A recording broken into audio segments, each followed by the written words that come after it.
Joy.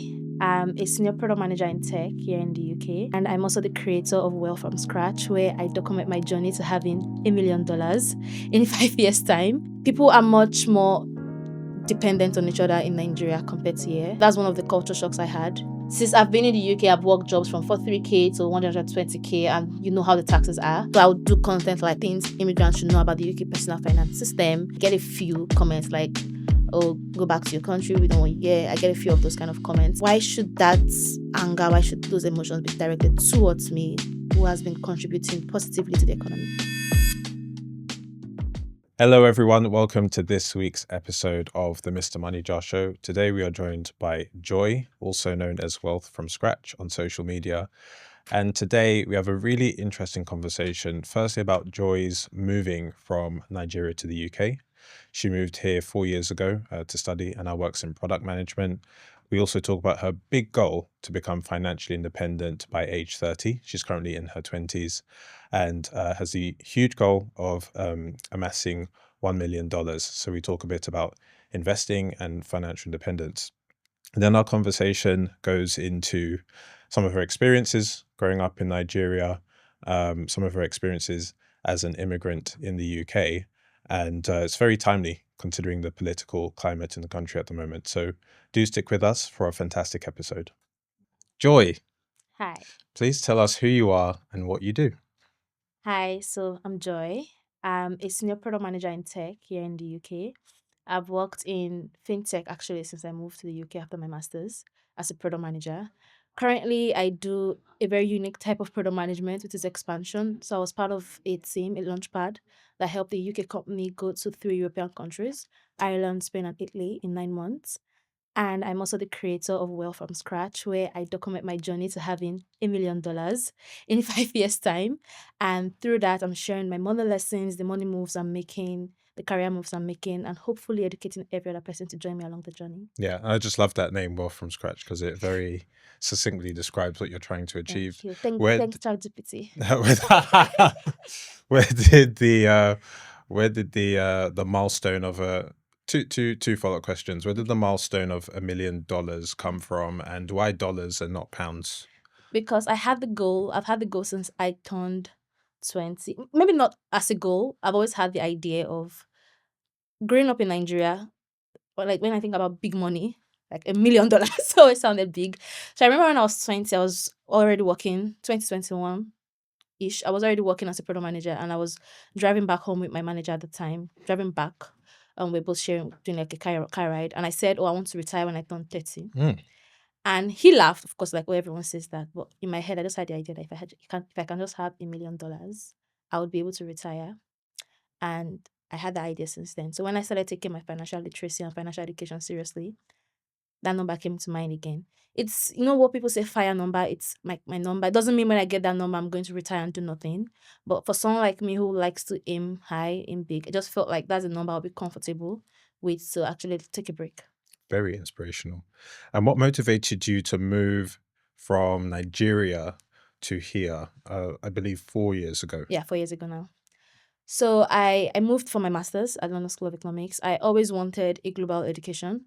I wanted to go to an Ivy League university. I remember growing up, I come from a very humble background, and so one of my classmates in secondary school is what they'll call high school here, I believe. So he had richer relatives, so he would get these magazines that had Cambridge, Oxford, Harvard, and our parents, like, I could barely pay my school fees in Nigeria at the time, but I had these high dreams of going to those schools. So after my undergrad in Nigeria, I did English in my undergrad. I started working in tech. I saw other people doing like their masters abroad, and I wanted to have that as well. And so I pursued different scholarships. So through that was how I was able to move to the UK. I got my master's at London School of Economics, where I studied management of information systems and moved to the UK. What would you say the key differences are between life in Nigeria and life in the UK? Because you've done a bit of both now. I've lived in Nigeria more than I've lived in the UK. I think first it's Nigeria will test you. There's a lot of resilience needed to live in Nigeria. Like the common things, the basic things, you have to almost fight to get them structured compared to the UK. The UK is quite structured. Compared to Nigeria, it's quite like today I was coming here, I was on a train and it got held up for 15 minutes and I was already like, what's going on? Mm. But that's because I've come to expect that things work. In Nigeria, if we don't, I mean, if something gets held up for 20 minutes, I wouldn't panic, just like the order of the day, for example. So that's one difference.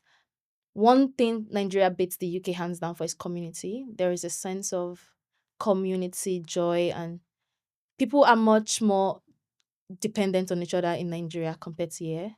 That's one of the culture shocks I had. You can start crying, like sobbing, wailing in the middle of a station or on a train, and nobody will approach you. In Nigeria, it will become everyone is going to gather to understand what's going on. So that's like a culture shock I experienced here. That's so interesting. In your opinion, why do you think we lack that community here in the UK? I don't know. I think it's, when you think back, Nigeria, if you even think back to history, we grew up quite communal. Or I grew up very communal. It's just how we are raised. I think that might be different. I haven't raised kids here, so I don't know how it is. But that might be why.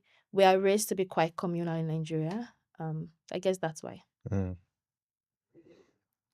I think Do what's you happened. agree? Yeah.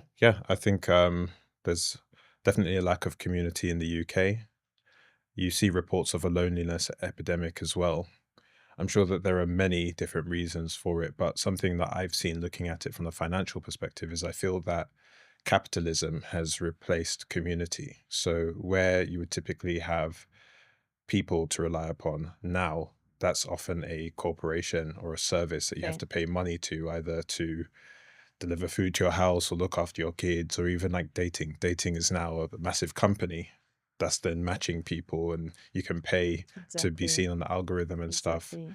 And yeah, I think you've come here and you've seen it firsthand. You've seen those differences.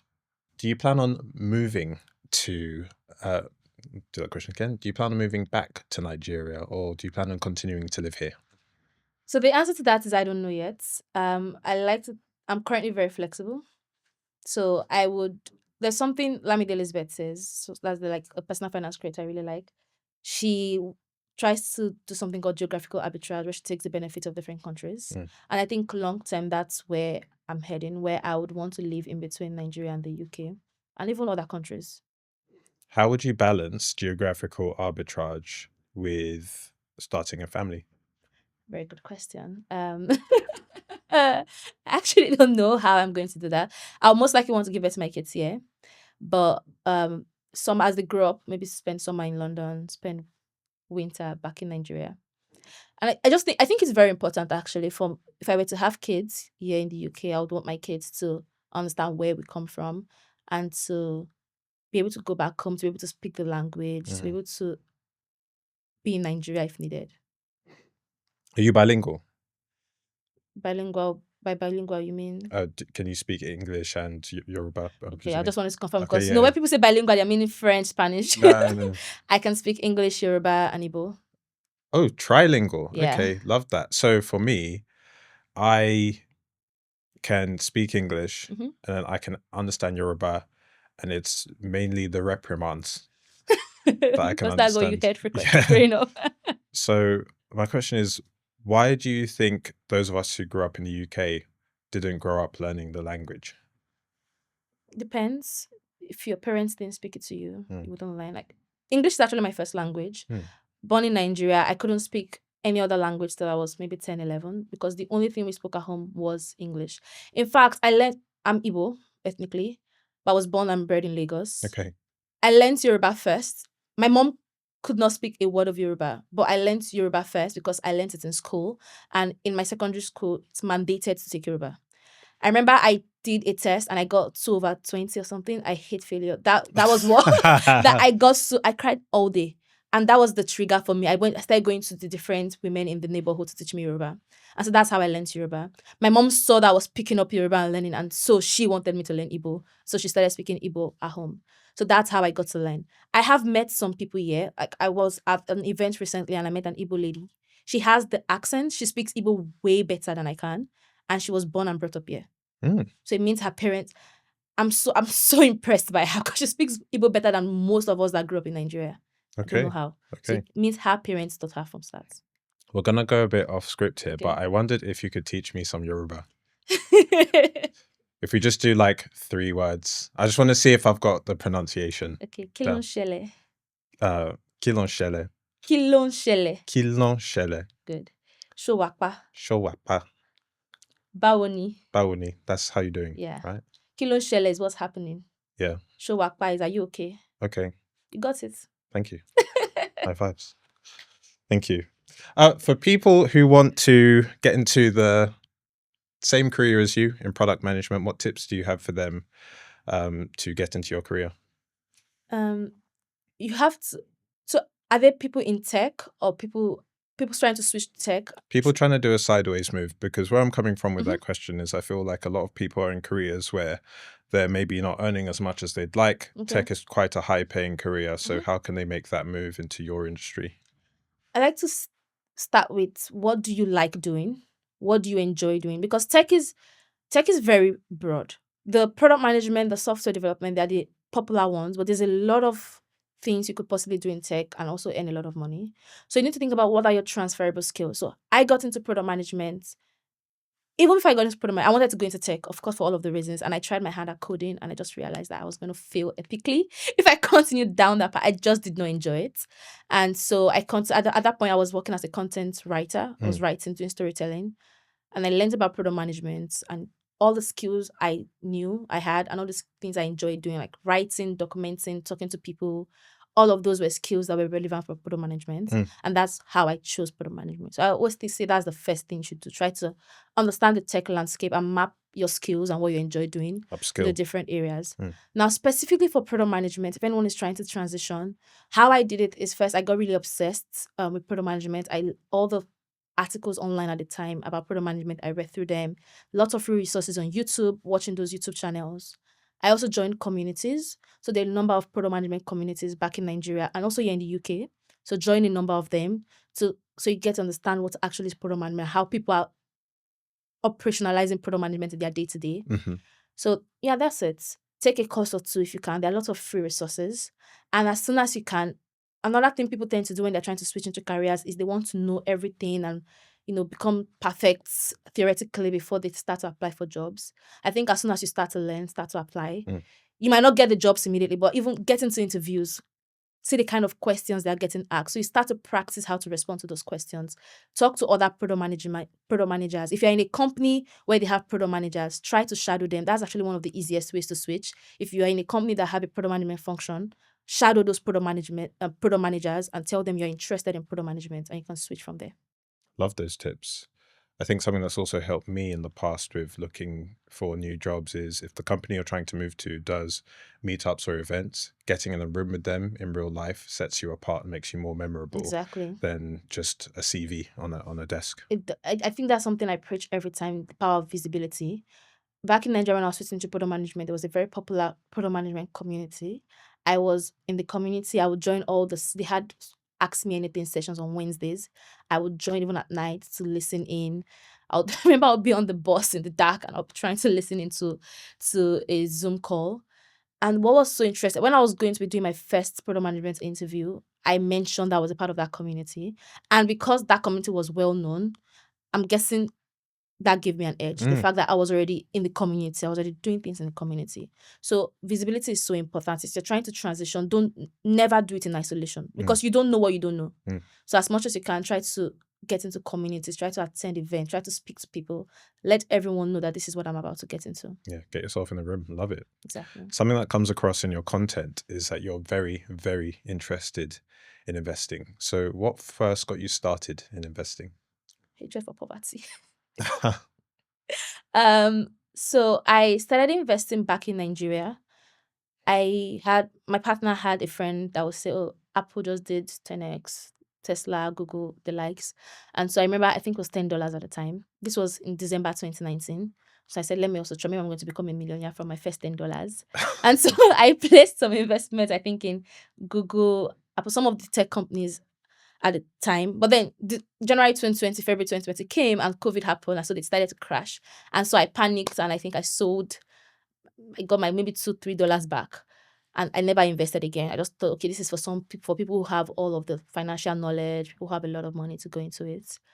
Fast track, I moved to the UK and started working in the UK, and I had a conversation with a friend. She had started investing, but very passively, she would drop her money into a particular app, a robo-advisor app, and they would help her invest. And so she would always tell me like the gain she was getting. At the end of that year, I'd been working in the UK at that point for over 1 year, and I was telling her how broke I was. And she said, "What exactly do you do with your money?" She didn't mean it in a judgy way, but I felt so judged. And so the very next month, started of the new year, I decided to take financial literacy, financial education seriously. And so I started with that robo advisor for a couple of months while I picked up my knowledge and started learning. And I saw what's the power of compound interest. As I learned, the more I learned, the more interested I was in it, the more I saw how my life can change if I continue on that path. And that's how I basically started investing. You've used the term a few times, robo-advisor. For people who don't know what a robo-advisor is, could you please describe it? So a robo-advisor is, say, an app, for example, where you pay money into particular month. You pay money into the app, you give them the money, and they help you invest. You don't need to do anything. They don't even tell you what they're investing in. Maybe they do, but you just give them your money and then they invest and then they show you a return. So that's what a robo-advisor is. Yeah, and typically you'll pick from a set number of plans rather than picking your investments yourself. Exactly. And I think I just told them maybe they'll try to judge what your risk appetite is, if you're a medium, high risk appetite, when you plan to retire, things like that. And then they created a portfolio for me based on that. Okay.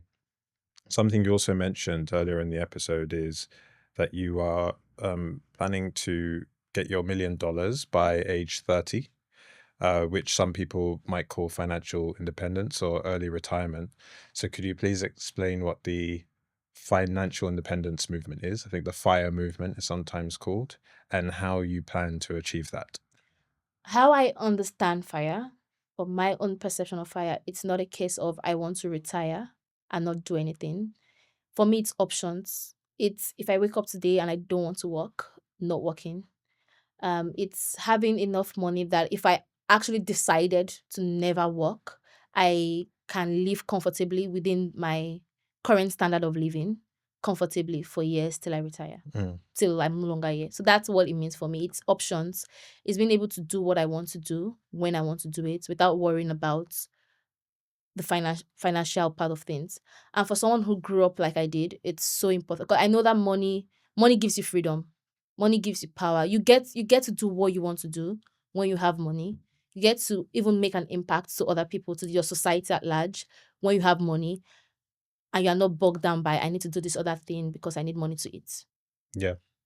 So that's what fire means to me personally. And how are you going to achieve that? Just through investing regularly?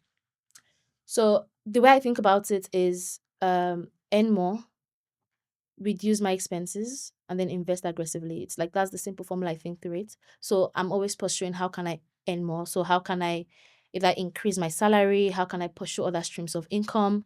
And then on the flip side, I'm always thinking how do I reduce my expenses so to combat lifestyle inflation. So if my income keeps going up and my expenses keep going down, or at least remain the same, I have enough to invest the rest aggressively. And lifestyle creep is when people's income goes up. Yeah, and But then their then, expenses go to match it. yeah, and it's very, very tempting, particularly when you're stuck at a lower salary, a lower earning, and then you finally get that pay rise or the extra bit of money. You almost feel like, "Oh, finally, I I can can splurge. get that thing, I can go on that holiday." So it takes a lot of financial discipline, which you clearly have, to lock in your lifestyle, keep your lifestyle the same, Yeah. and then just continue to earn more. And you have that goal of 30 to work towards as well, which is great. So then, if I was to give you £1,000 to invest today, how would you invest it?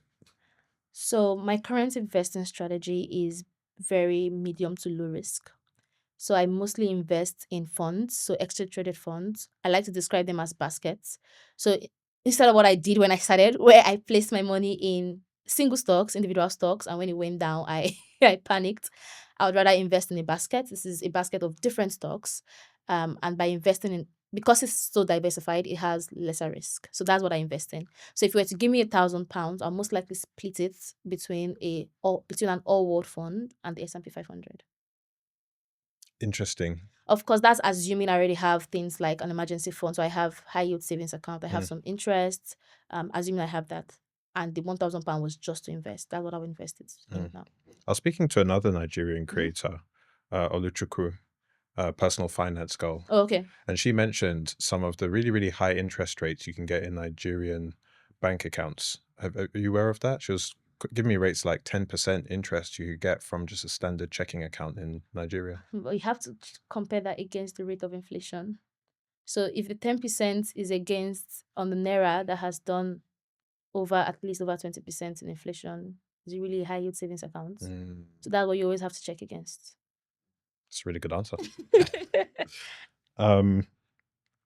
One of your TikToks you did, Okay. which I loved, is how you spent $3 million. 3 million naira. 3 million naira in 3 days. Yes. How did you spend 3 million naira in 3 days? You know, when you say 3 million naira, it sounds like a lot of money, but thanks to devaluation, it's not.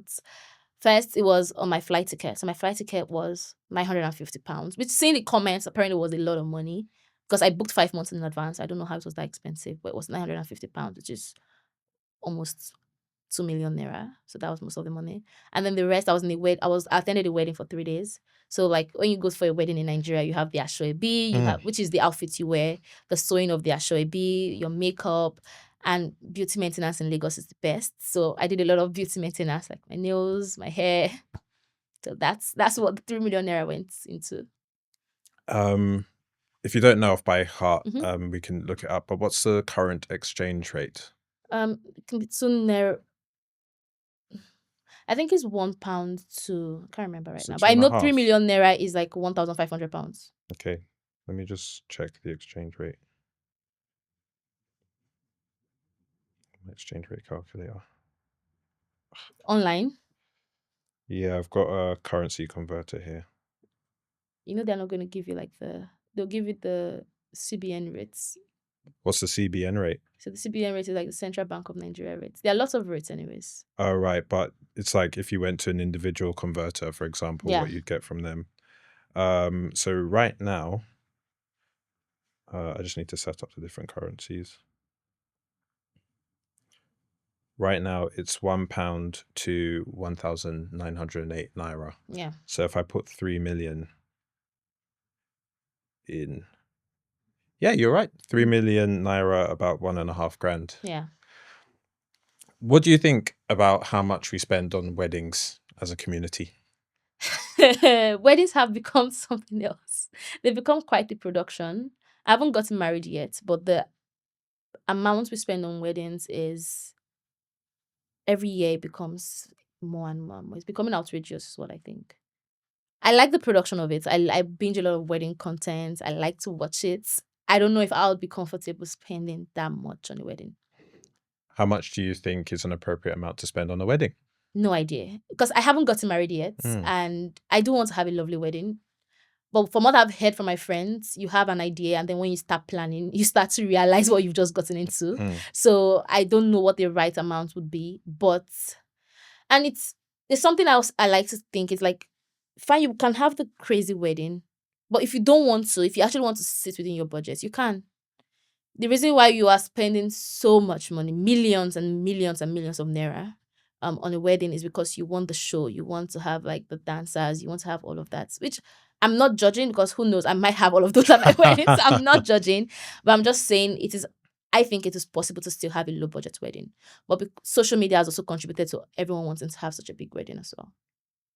And you mentioned the beauty too. Mhm. How's the cost of beauty maintenance in Nigeria compared to the UK? Because of when you convert the rates, of course, into naira, it's way less to have beauty maintenance in Lagos or in Nigeria than in the UK.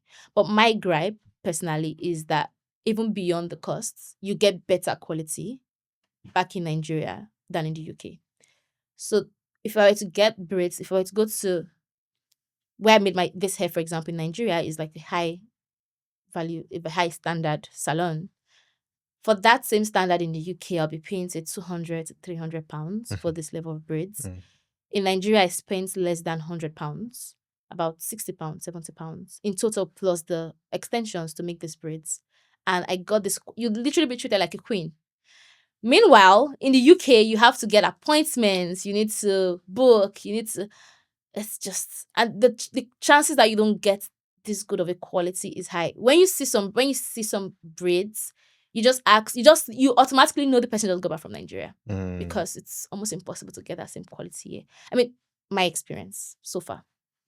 interesting. Would you say the same is the case with clothes? That's another thing that you can either do back home or here, I like the actually sewing of clothes. I actually have done most of my fashion here in the UK. Mm. I mean, Nigerian fashion is so beautiful and it's becoming actually such a global thing now. But I most of my outfits are from here in the UK. So that actually brings me to the end of the like the formal questions I had, but I actually have loads of other things to ask Okay. you. So I want to come back to this idea of building financial independence for Mm-hmm. yourself. And did you mention that you had a partner? Yeah. Yeah. How do you balance as a woman Mm-hmm. building financial independence for yourself Mm-hmm.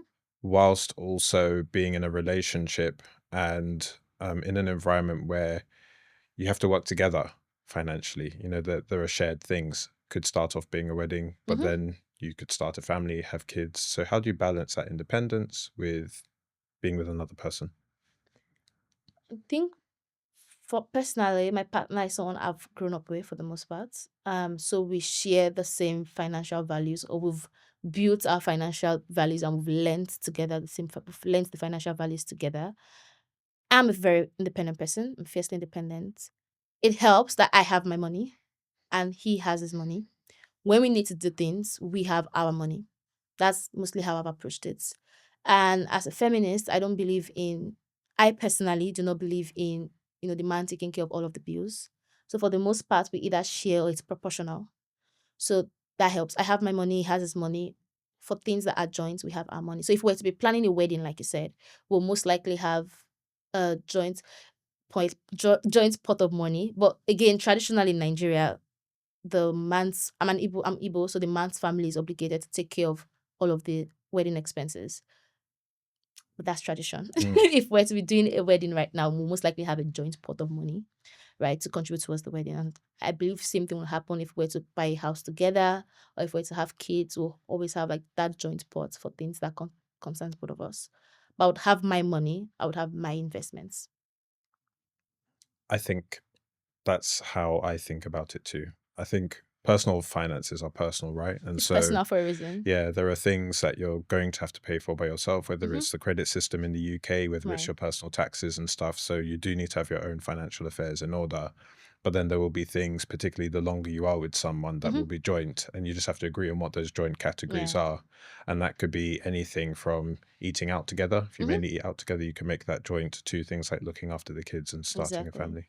And it's so important for women to, I don't understand, again, this is not me judging, but I just don't understand people that pull finances together.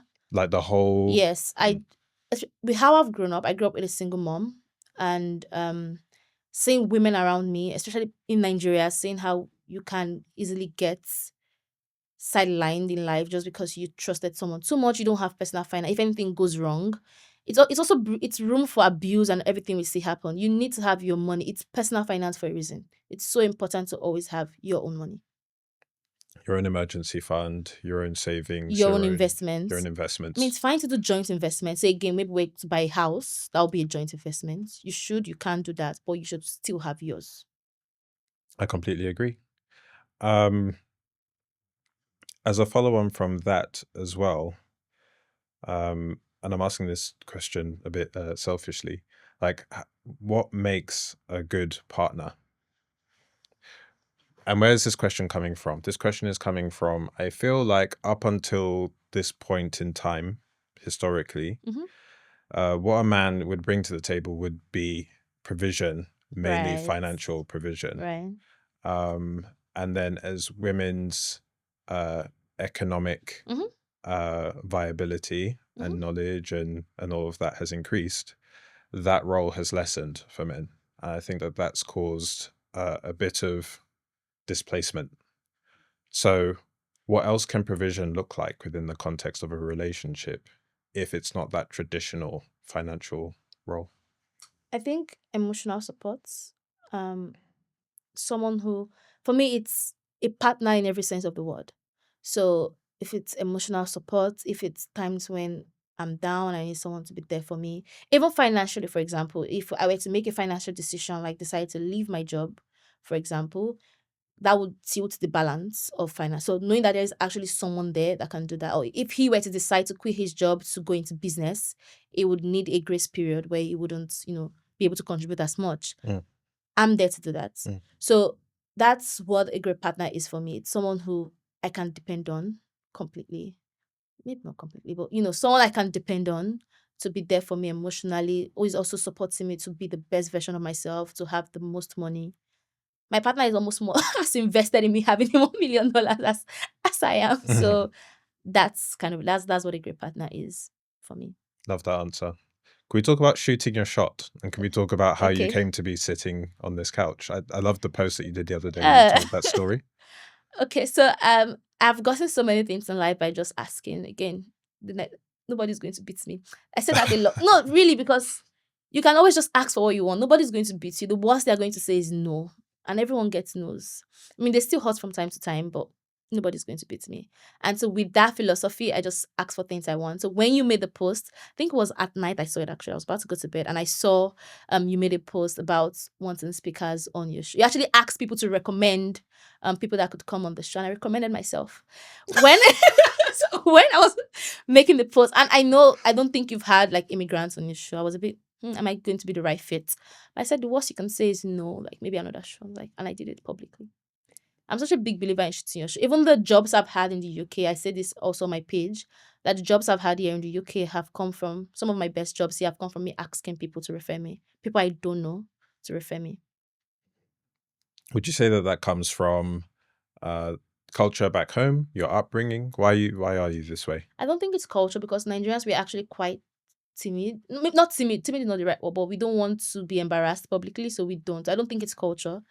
I think it's upbringing. My mom, when you grow up poor, you don't have the liberty to have shame. You can't have shame. Poverty makes you shameless in a way. So I saw my mom ask for things that she needed to raise us up. When if I was school fees, for example, if I was pursued back home because I couldn't pay school fees, she needed to ask anyone she could find to be able to pay for that. So I saw my mom do that over and over again. I don't even think I have her own level. I mean, I have some shame. But I saw her do that over and over again. So I guess that's where I learned it from, to just ask for what I want. Mm. If you're comfortable to speak on Mhm. it, because you've mentioned the word poverty quite a few times, what when you think back to your childhood, what kind of experiences did you have when you realized, oh, we don't have that much money? Because if I'm thinking about myself, Mhm. I didn't grow up thinking that we didn't have money. It was when I became an adult and looked back and realized that there was maybe certain things we didn't have or certain things we weren't able to do. Like, for example, I haven't actually been back to Nigeria since I was 7. Okay. So we went when I was 7 for a wedding. My brother was 4. I'm like 3.5 years older than him. Mhm. And then I wouldn't then go on a plane again until age 20. But then you speak to other people and they go on holiday every year just as a standard thing. But for me, my experience was normal. So the question is, what experiences did you have when you were younger that made you realize that, hey, like, we don't have that much money as a family? I didn't get on a plane, for example, till I was 20. So, but I always knew, in a way, like it was just a consciousness that we didn't have money. So I always knew that there was no money available. When I would ask for things, there was no money available. Even food, for example. And I lost my, maybe growing up until I was 6, 7, I always knew, even from like the kind of accommodation we lived in, it was very obvious that there was no money. Like, I think it became worse after we lost my dad, and it became myself, my mom, and my younger sister.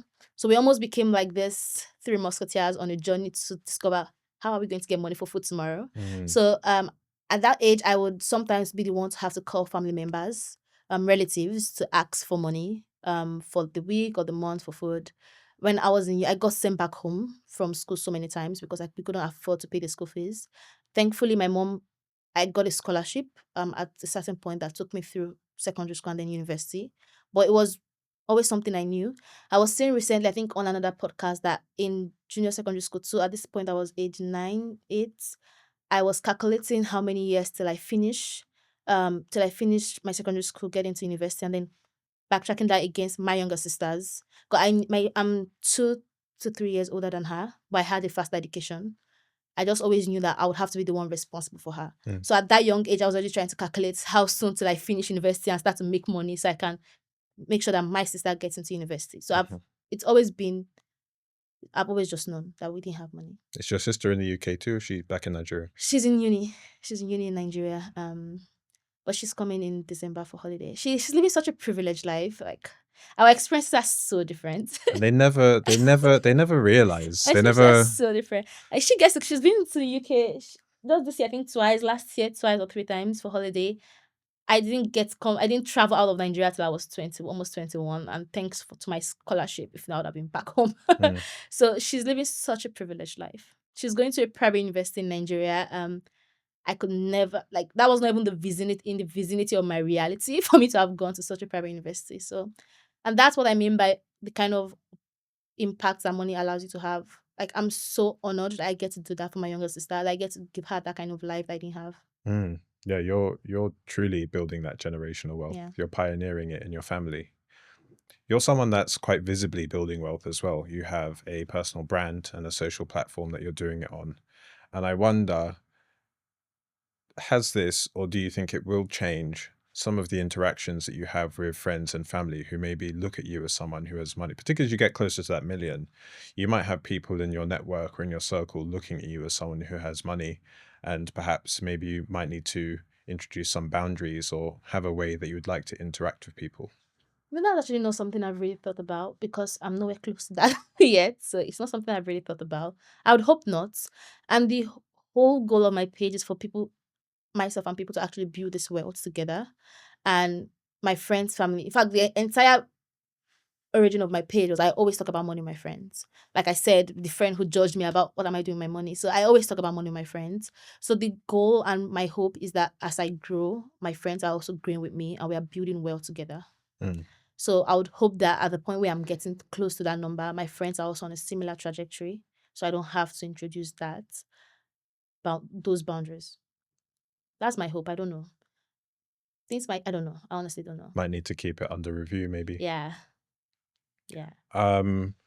As a callback to what you just said, you were wondering if you being an immigrant meant that you weren't sure if you'd be a good fit for the Mhm. show. Like, you're a perfect fit for the show, because the whole idea behind the Mr. MoneyJar show is to showcase the beautiful diversity of Oh. people in the community. So you've got some people who grew up in South London, like the podcast that's out this week. You've got people who moved here from Nigeria, people who come from a Caribbean background, and all of our experiences are different, but we have a culture that unites us, and that's supposed to be the idea behind it. So I'm really glad that you came on and you've been able to bring this perspective. Thank you.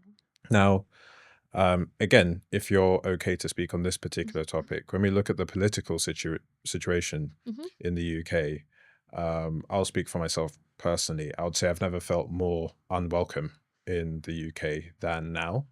And it seems that every day I turn on my phone or read a news article about people openly being quite hostile towards immigrants. It's like immigrants almost become a bad word now. And it used to be so-called illegal immigrants, but then I feel like it's gradually shifting towards actually just anyone Yeah. who's an immigrant.